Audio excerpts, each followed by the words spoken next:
So here we are with our 57 Ford Insane Rat Rod wagon.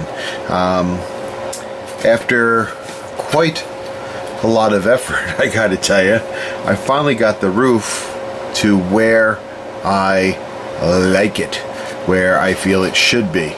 As you can see, we still have the stock height here on this end, and we sloped it all the way down to this menacing looking mean back end, which I think looks pretty cool.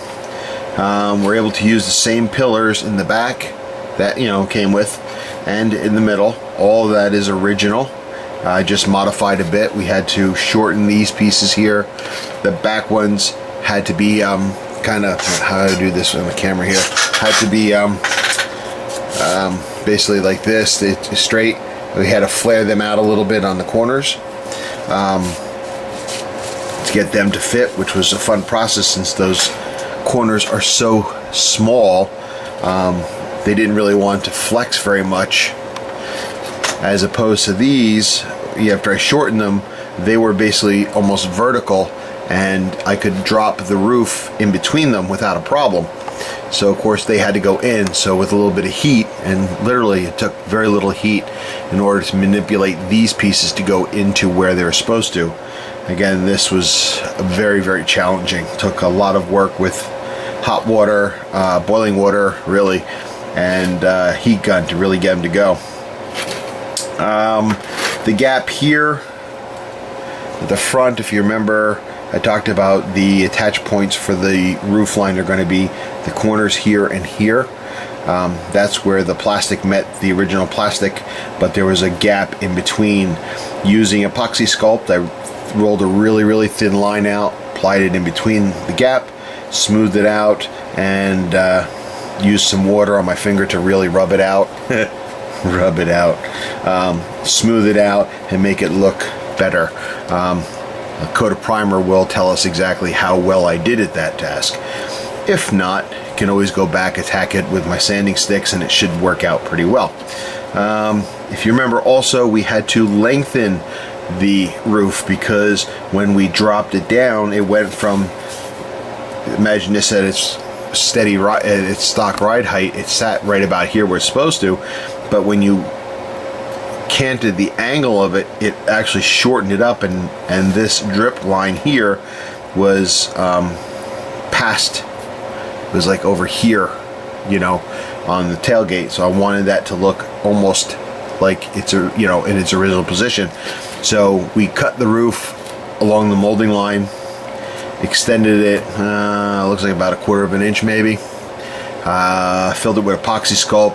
Used a lot of styrene strips, as you can see in here, to secure and strengthen the length of the hood, the connection between the post and the hood itself, or hood, the roof. And actually I was really worried because no matter what I did with the splints and when I was working with this, the roof line looked kind of crooked in spots. Once I was able to put it in place, it looks straight. I mean, maybe I'm wrong, but I think it looks pretty freaking straight, and it's solid. I'm very happy with that. So we're in a good place right now. So now it's time to press on. What we're going to look at right now is our frame.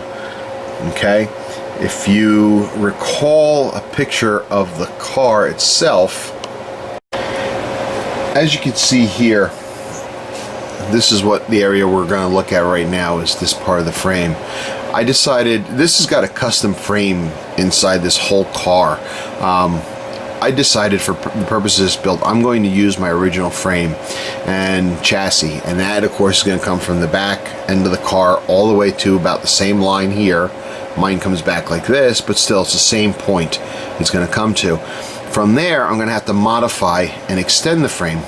As you can see, it is here, because if this was the stock frame on this car, most of this engine, if you had the fenders off and these wheels were in place, would cover half, more, almost the entire motor. So they've extended this frame and put the wheels to the forefront of the car where the bumper would be, and in this case the bumper is fit right between the wheels. So this is what I kind of want to replicate. Okay, so here's what I am doing to do that. Hang on. So as you can see here, this is basically the stock frame. Okay, we've got it from the back to the front, and the motor in my case would sit like so. Okay, and then when you put the wheels on for this car, do I have a wheel I can get to?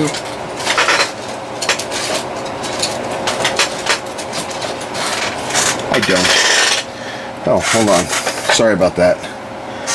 Okay, if I put the wheel in place, it covers, you know, a good percent of the motor when you're looking at it straight on. So the goal is to be just like the car in the picture, and we're going to extend this. So I cut this part of the frame off, but I don't want to get rid of this. Okay, I want to keep this because I like the idea of keeping the rest of this piece for mounting the front suspension. I like that part of the frame. Okay, so what's going to happen here, my goal, if I can get this done right, is going to be to remove this here. Okay, this is where the engine mounts to. The engine mount points are here. And eventually I'm going to lop it off kind of like right after I get the suspension in. This part would go away, and then the bumper would sit here, and then, you know, the wheels would be right here. This I'm going to have to fabricate something else for the extension. And what I did is I extended the frame, as you can see here. I used some evergreen styrene, and basically, if you can see that all right, this is extended like this. This is going to go here. Now they're not lined up yet. Now bear with me on that, okay? But basically, what this does at this length of extension, it allows the engine to sit where it's supposed to here. Again, I'll have to make a new cross member for the engine, but that would allow me to put the wheels on, and still have all the engine exposed, and just like on our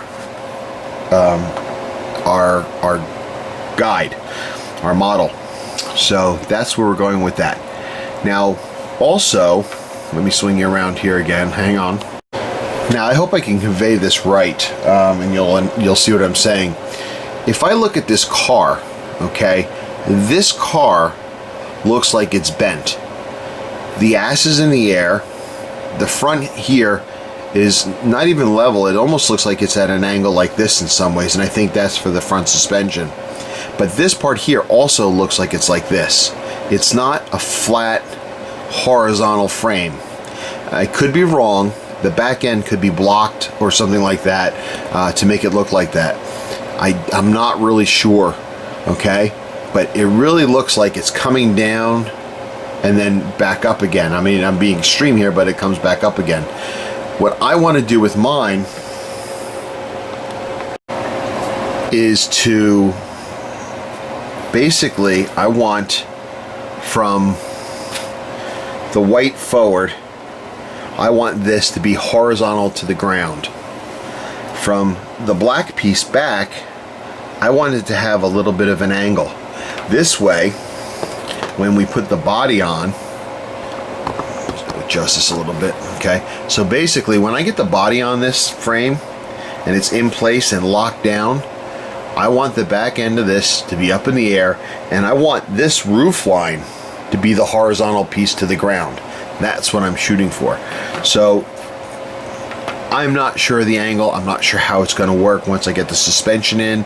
I'm not sure. Maybe just putting blocks under the leaf springs would give me the angle for the rear that I need. I'm not sure.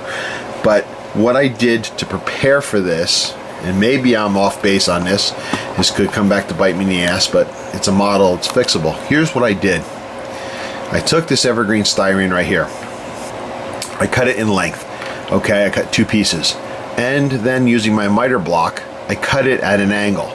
Now, if I was to put that flat angle to this perfectly perpendicular angle here, I would have a really extreme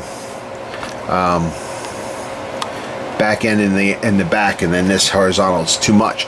But that's okay for right now, because what I did is I took some very thick safety wire that I have sitting here, and I drilled a hole in this piece and this piece that would accommodate the length of wire. Then, if you'll see here, this part of the frame, sorry about that, this part of the frame is channeled, okay? It's actually U-shaped, solid on the bottom, the top is hollow. I placed the other end of the wire in here, and I put it on the ground so it was hard, it was flat. I filled it up with 30-minute epoxy, let it sit. This stuff's been sitting overnight and it's still kind of tacky. So I'm going to let this sit for a while because I really want this to get hard and solidified in there. I'm not worried about the holes where the wire goes into the blocks. I think that's fine. But my goal with that is, and as you can see, there's a gap between the two. My goal is, eventually, when I get it figured out, all I'll have to do is put this on a flat surface, give this a little, and lift the back end of the frame, leaving this horizontal, and I should have the angle, the wire should hold it permanently in the space that I want. It's not a flimsy wire, it is a very thick wire. If anybody out there is from a military background, specifically Air Force or anything aviation, you'll know using the thick block wire will tear your hands apart. It's shit. This stuff is so thick. I mean, it kills your fingers.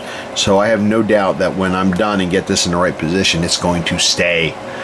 And then this part here, these here have to be spread, okay, to meet, oops, can't see that, has to be spread to meet the existing frame, and we'll take care of that later also. And then we'll attach that end to it just like we did this side. Okay, we'll put in a new block here for the cross member for the engine, and we should be good to go. We'll have an extended frame, we'll have a nice kickback in the back end of this thing. It should give us a nice boost in the air, and we'll go from there. So hang on, we'll be right back.